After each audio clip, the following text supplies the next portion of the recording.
Good evening and thank you for joining us on Straight Talk. Last week we began our discussion on the education system here in Hong Kong. We had a DSE graduate from a non-Chinese speaking background, and the other graduate was a recent immigrant from the mainland.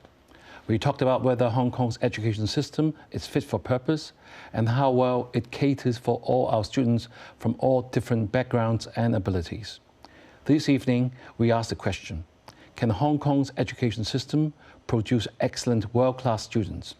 And we have two more recent graduates who will also share their experiences and insights. Let's welcome our guest. On the left is Ms. I.C. Koo, and on the right is Mr. Terry Lam. So welcome to the show. Let's start by introducing yourself, and let's start with Terry. Hi everyone. It's a pleasure for me to be on this television show. So I'm a graduate from St. Paul's Co-Educational College, and I just took the DSE this year. Yeah. Right, I.C. Hi everyone, and it's also my honor to be here for the show. And I'm also a graduate from St. Paul's Co-Educational College and also a DSE student this year. Right. The reason why we invite both of you here tonight is not because I'm an alumni of St. Paul's Co-Educational College. It's because both of you did very well in the DSE exams. You are both champions or so-called perfect scorer. So Terry, did you expect this good results? Definitely not, because, well, in evaluating my personal academic abilities, I did find myself having some kind of shortcomings in certain subjects, and definitely there's also a huge luck factor when it comes to tackling the DSE. So I was rather surprised when I received the news that I did quite well, much greater than my expectations. Yeah. Right, I see. I'm also very surprised with the exam because there are a lot of uncertainties in DSE exams, and we won't know the marking schemes before the result is out. So that's why I don't know how good I actually performed. And also because there are a very, very small numbers of top scorers this year. So the quota is very limited for us. That's why I'm also very surprised when I actually get the top score. Right. I know both of you had a lot of interviews that we either in newspapers or the radios, and I'm sure television, and especially on English channel, this is your first time. And I've seen that at the photographs that the actual school principal and the president of the council actually took the photograph video, which was I think the first time in many years. So I'm sure the school is very excited.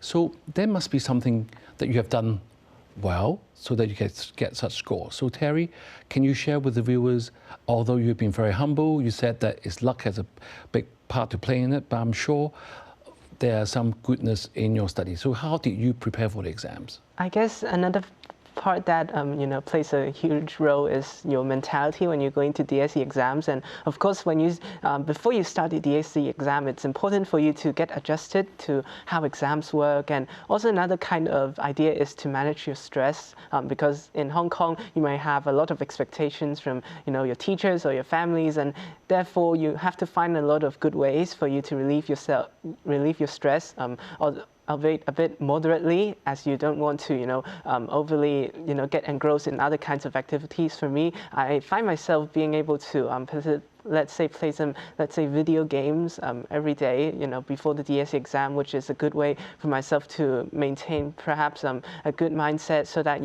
you're not too stressed when you go into the exam hall. Right, I see. Do you feel the stress as well?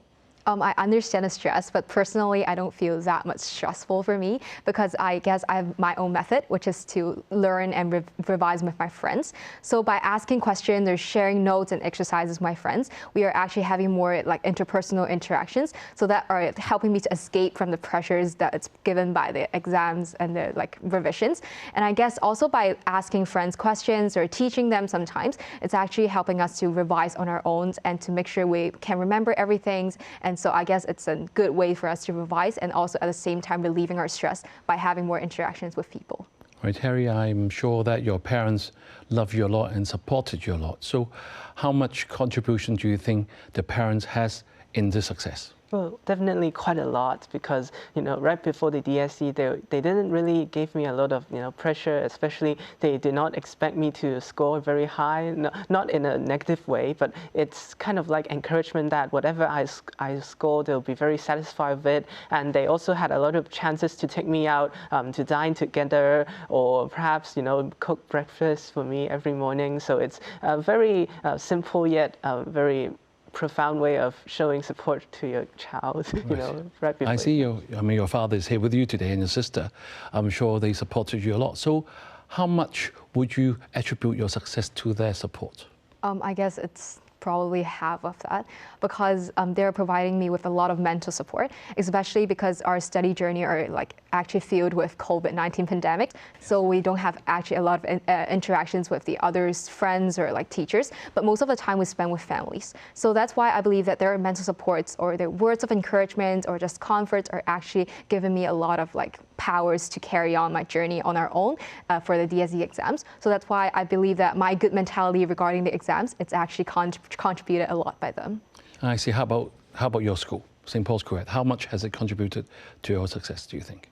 I'm not sure about the percentage, but then they're also contributed a lot academic-wise, especially because they have a lot of good teachers and teaching you a lot of skills and the skill sets you need, the knowledge you need for the exams, and prepare you well for how you can perform in the exams well. Right, Terry, would it be different if you went to another school? Well, definitely a bit different though, because I really owe a lot to the kind of teachers we have at our school. For instance, right before the DSE, I was extremely worried about my Chinese results, but my Chinese teacher was very generous to help me, grade my compositions. So gave me a lot of advice so that I was being pointed in the right direction when it comes to the DSE. And without their help, I wouldn't be able to end up with such good results. Yeah. Right. I know both of you, since you have always been doing well at school, you have always had the privilege to be exposed to the Hong Kong systems of gifted education, which I happen to be the chairman of the advisory committee on gifted education. And we have the academy, that Academy of Gifted for Education that we went to. So how much has that academy actually helped you, do you think? Because in Hong Kong, we have 3 levels of support. Level 1 and level 2 are school-based. Level 3 are the external institution like the Gifted Education Academy. You both of you were there. So Terry, can you tell us what exactly or how it actually helped you?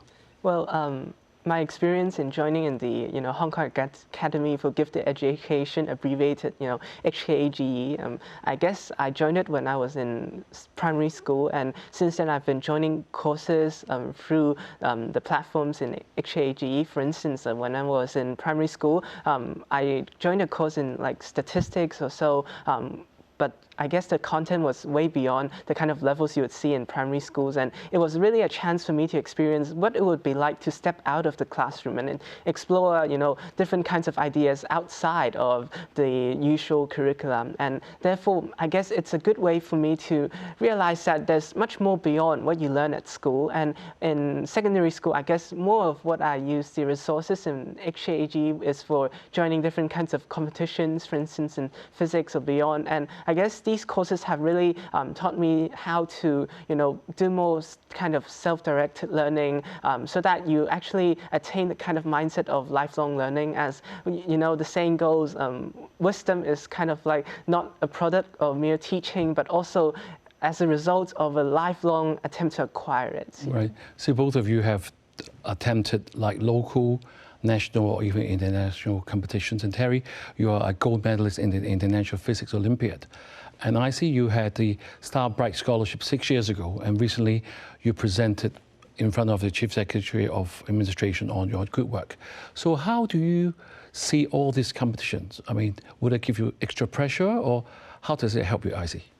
I think the key point for it is actually for improvement, because in the different kinds of competitions and events, we are actually having an experience to improve ourselves through trials and errors. You're actually utilizing your skills and knowledge you have learned at schools or outside in actual scenarios. So you need to focus more on probably critical thinkings for debates and also some presentation skills in public speakings. So you're actually using the skills you have learned in these kind of scenarios, and you need to compete with the others, which is also a good opportunities for us to exchange exchange our knowledge with the others by having look at the others' performance or others' competitions, so we can learn from them as well.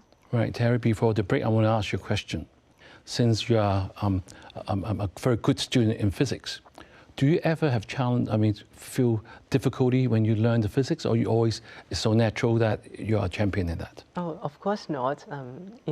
There's indeed a lot of concepts you cannot get, you cannot understand on the first try, and therefore it's a good idea to consult your peers or even your teachers to exchange your ideas so that you can actually gain a more comprehensive view. Yeah. Right, let's take a break now, and viewers, do stay with us. We'll be right back. Thank you for staying with us. We have been exploring the question, can Hong Kong's education system produce excellent world-class students? We have Terry Lam and I.C. Koo, two DSE champions, with us this evening. So in the first half, Terry has said to us that by playing with video games, it really relaxes you, and so that you can get off pressure.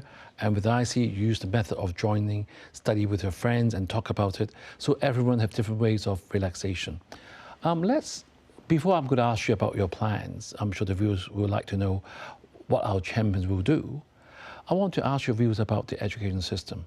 I see, as I said in last week, I said a lot of people feel that Hong Kong students are being very pressurized. They're pushing for results. It's like a pressure cooker, as you mentioned earlier. Do you agree?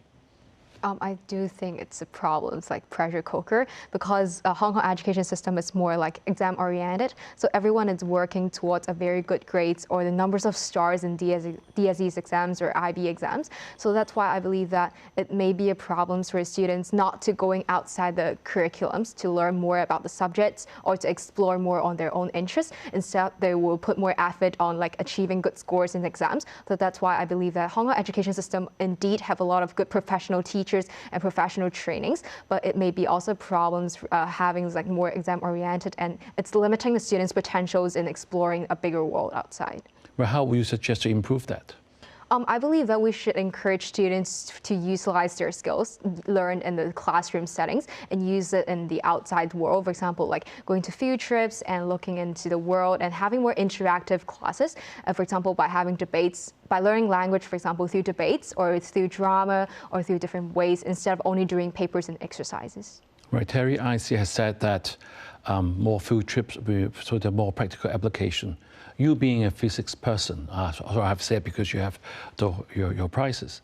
So how do you think the physics you have learned can actually be applied to daily lives? Well, I guess there's quite a lot, really. For instance, looking around you, all of the kind of lighting equipment around you has already quite a lot of, underlying principles, or there's even quite a lot of things that you can already deduce from looking around yourself, and you can actually know a lot about the kind of physics you use, and even a lot of, daily principles such as, when you look at the weather, there's also quite a lot of, different kinds of scientific principles behind, and therefore, I guess studying physics or certain kinds of subjects like these develop a kind of simple scientific literacy for, let's say learning about, deducing some kind of what you do, let's say your habits, or even, let's say to, as a way of deducing whether facts you see online are true or not, yeah, etc. Right, thank you, Terry. And I see, let's move on to your plans. I've been reading reports of your interviews, and you said you want to be a medical doctor. What makes you want to pursue that profession? Firstly, because I've taken courses regarding biomedical sciences before, and I find it really appealing to me. So I guess academic-wise, it will be a good path for me. And then secondly, it's because the sense of achievement that I can get by curing and saving people, because I believe that saving the patient's life is not only saving themselves, but also by saving their families, and everyone will be happy in the family. And also my goal is to give the dignities for the patient to live, not only their life, but also dignity to live and live a good life, living qualities. And how do you plan to pursue that? Just study medicine in Hong Kong and then pursue maybe a specialist field? Any plans at this stage? Yeah, I guess I'm also going to stay in Hong Kong for medical degrees first, and I hope to explore more in the overseas university, probably for my master degrees or for the specialty training. So I guess that may be in the future. Right, you mentioned in a newspaper interview that you want to stay in Hong Kong to do what Hong Kong really needs. So what do you mean by what Hong Kong really needs?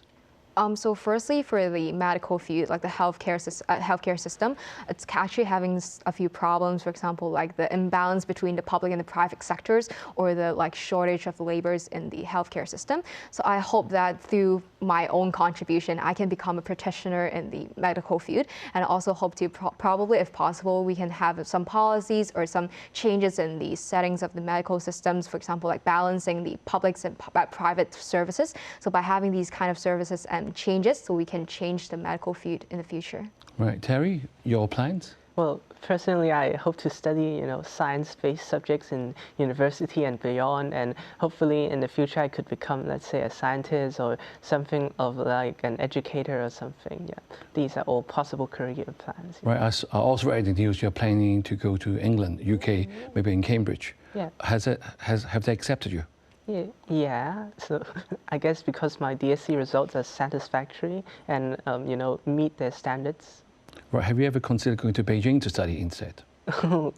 That's definitely an interesting idea, and perhaps I may have considered it in the past, but I guess there's also other chances you can explore, and it's only like what I'm planning right now, it's only undergraduate, and of course there's a lot of other places you can go after that, and there's definitely a lot of places you can consider as well.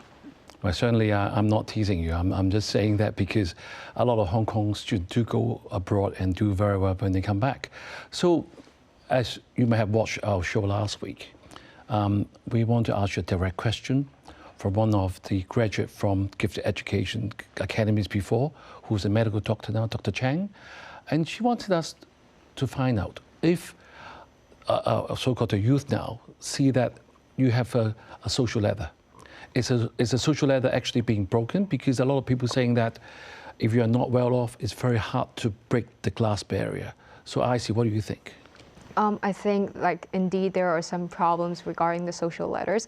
For example, there may be problems like intergenerational poverty, and the students and the the unfortunate children, it may not be easy for them to get out of the poverty cycle because their families are not wealthy enough in order for them to get a good education in the future, or probably they are even having problems with their basic livings. So I guess they will need to work harder and pay more efforts in sustaining their own life. So that's why they may not have as much exposures or as many opportunities as the more wealthy classes in pursuing their own dreams or career in the future. But I guess the society is also working to repair the social ladders by providing more free opportunities for these children.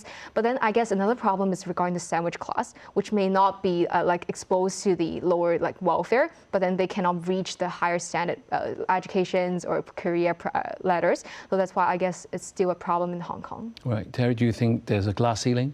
Well, perhaps in the issue about the social ladder, you indeed see a lot of ways that the social ladder is broken. In particular, for instance, in some schools like SPCC itself, perhaps some people may think that SPCC does not accept a lot of students from lower backgrounds, or perhaps it's a school full of people in the upper class, and this could be a way, because in SPCC perhaps the kind of fees that you have to pay are quite high, and not a lot of students can afford that. Even with the kind of scholarships that SPCC provides, it's not a lot, or other kinds of free remission, or in the aspect of, let's say, getting into other kinds of academic institutions. Sometimes you would also need a lot of extracurricular activities. So I guess in this aspect, there are a lot of kinds of accessible activities, even for those who might not have enough financial capital. For instance, say the competition like in physics competitions in Hong Kong, it's actually a lot of things such as going abroad to compete. It's almost free for charge for us students, as right. The Education Bureau sponsors some of it, and also you get a lot of trainings for free, and you don't really need to have a lot of money to begin with for these kinds of activities. So that's why you see a lot of students from different schools, not just the top schools in Hong Kong, joining these kinds of competitions. Yeah. Thank you, Terry, for sharing. So I say I'm going to come back to ask you, you two being a very good product, a very good students from the gifted education program that we have in Hong Kong. So what suggestions will you give our committee What can we do more that more students will benefit? Because Hong Kong, we need of talents. We're always searching for more talents, and we want to enrich them and making sure that we have a gifted education for all. So what would you suggest to us? I think we should extend the aspects of gifted educations to more aspects. For example, we may focus more on STEM or sciences now, but then actually in other aspects like performance arts, visual arts, or even fashion design, there are a lot of good talent in Hong Kong, and a lot of students are actually very talented in these areas, but they may not have this is not considered as the culture of excellence in Hong Kong, and it may not be the top career in Hong Kong. So that's why people may be restricted from going into these career. But I guess we should also utilize their talents there, and to provide more opportunities and exploring their interests and helping them to build up their own brands or build up their own interests in the future. So I guess we can have a more diverse communities in the future. Right, Terry, you're going to have the last question of the show. You know that Hong Kong finally has a youth blueprint that came out 6-7 months ago. As being in a youth category, what do you consider is the biggest problem in Hong Kong right now?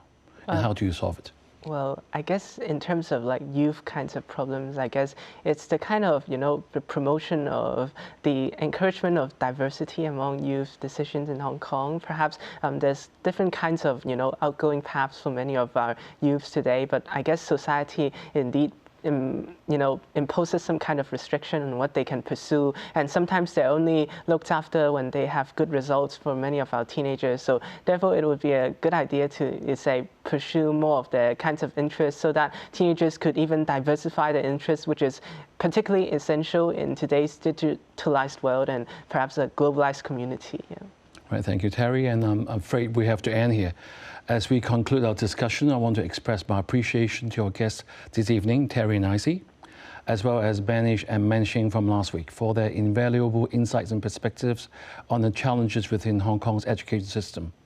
It is evident that there is a need for an education system that prepares students for the challenging demands of the modern world and nurtures their diverse talents and potential. Thank you for joining us, and have a great evening.